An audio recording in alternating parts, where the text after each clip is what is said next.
Welcome to the beginning of Season 2, where we are now called the Mighty Baker Podcast. During the last few podcasts of Season 1, I decided to bring my podcast and my coaching business completely under my bakery business brand, the Mighty Baker. If you've been listening to Season 1 and have been wanting coaching, please don't hesitate to reach out. I would be happy to coach you or refer you to some amazing life coaches.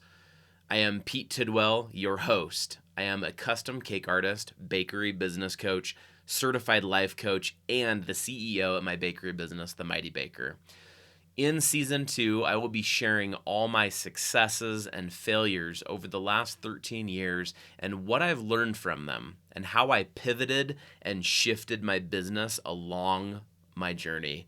I will also be sharing positive mindset tips and business and life tips along the way. In addition, I will be sharing about my experiences as a 2-time winner on Food Network's Cake Wars and a finalist on Halloween Baking Championship. I will also be inviting some of my baker friends that I've met over the years in all my baking adventures and talking to them about why they chose cake or desserts as an art or business. Let's dive right into this week's episode.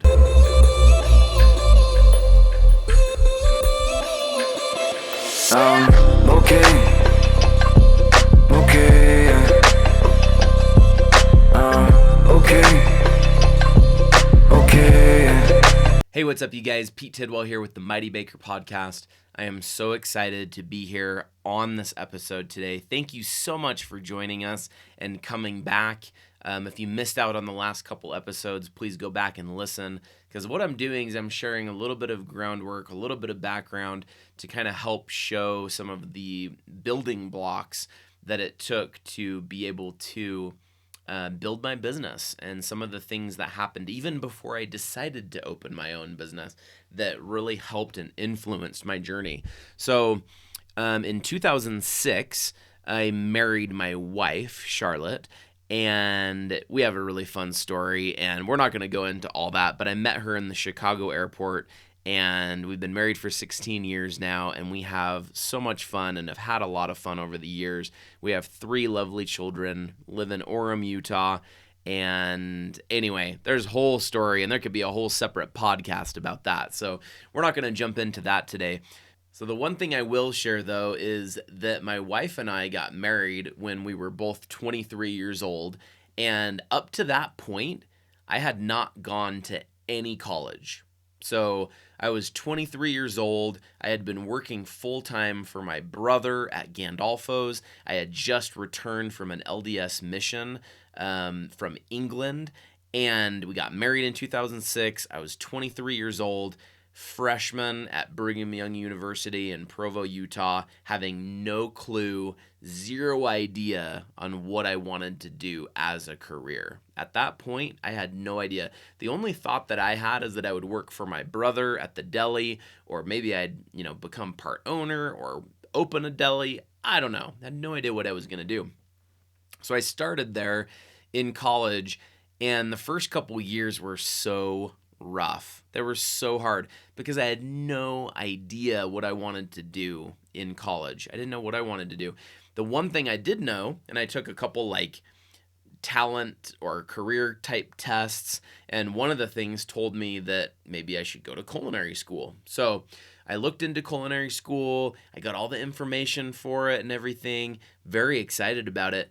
But in the deciding, both my wife and I, and especially myself, just didn't really feel like it was the direction that I should go in.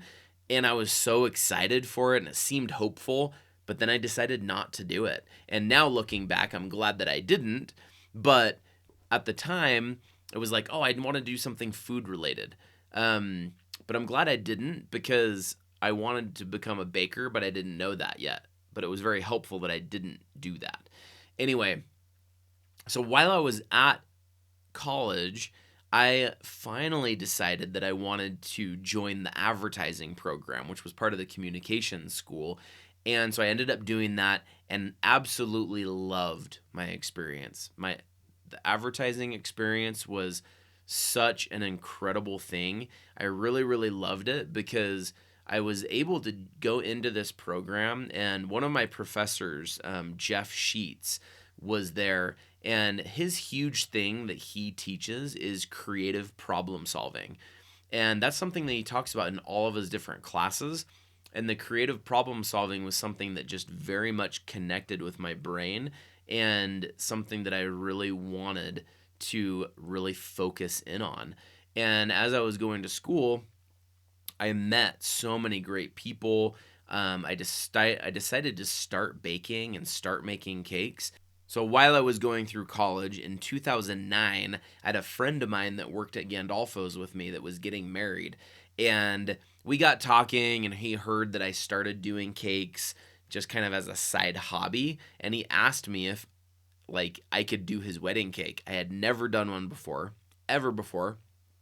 And I was like, sure, why not? I can figure it out.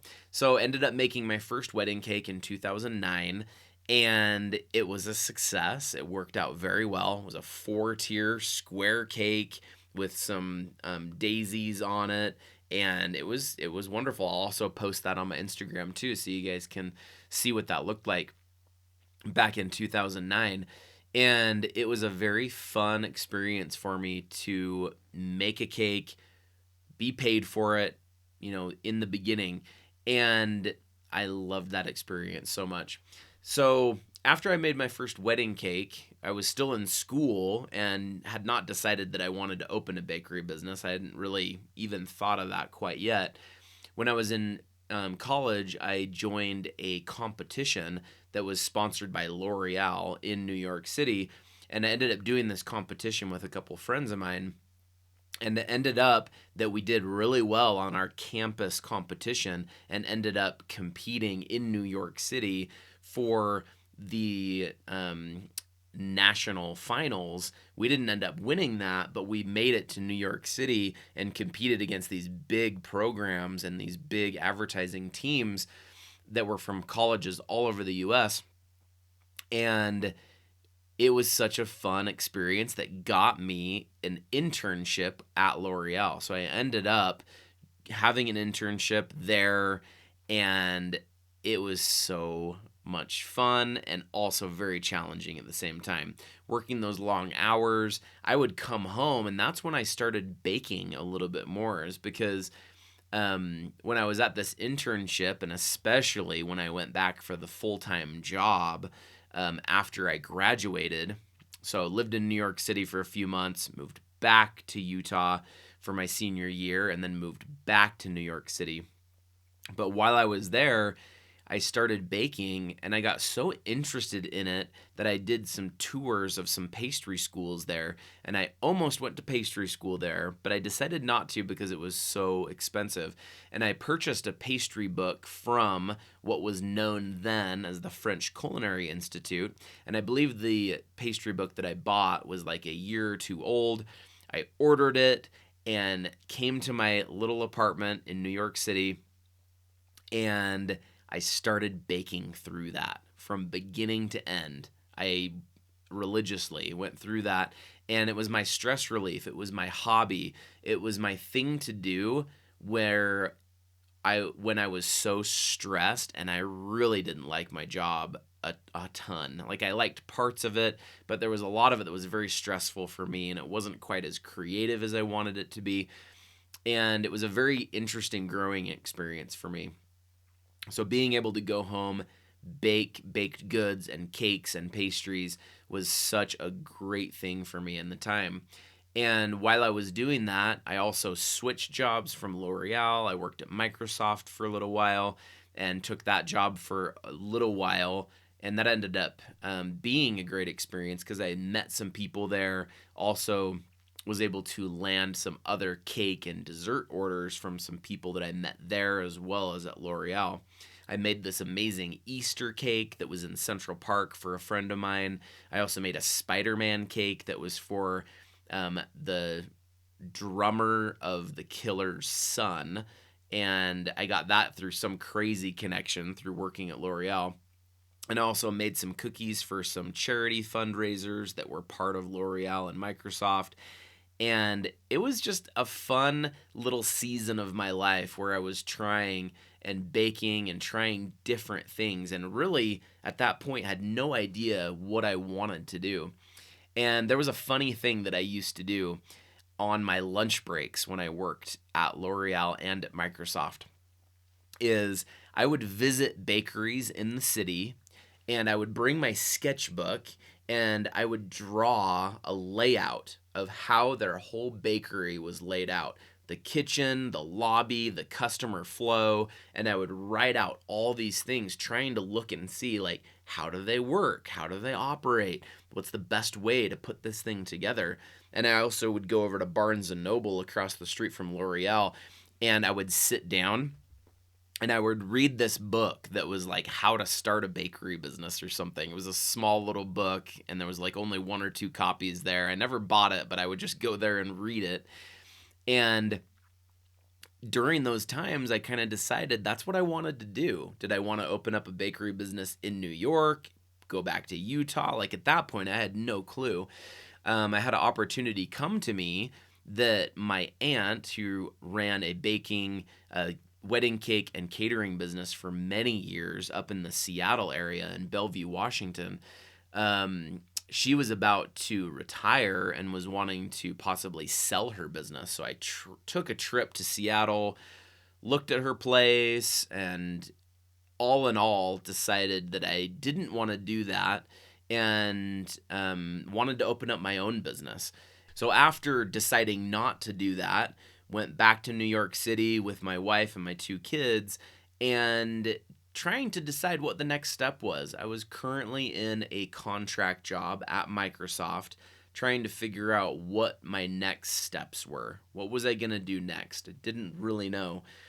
And, my contract was coming up at my job, and we were trying to figure this out. And my mom and dad, we found out that they were leaving on a mission for LDS Church, and that they were going to be leaving for 2 years, and that their house was going to be available to live in, and they needed somebody to take care of their house.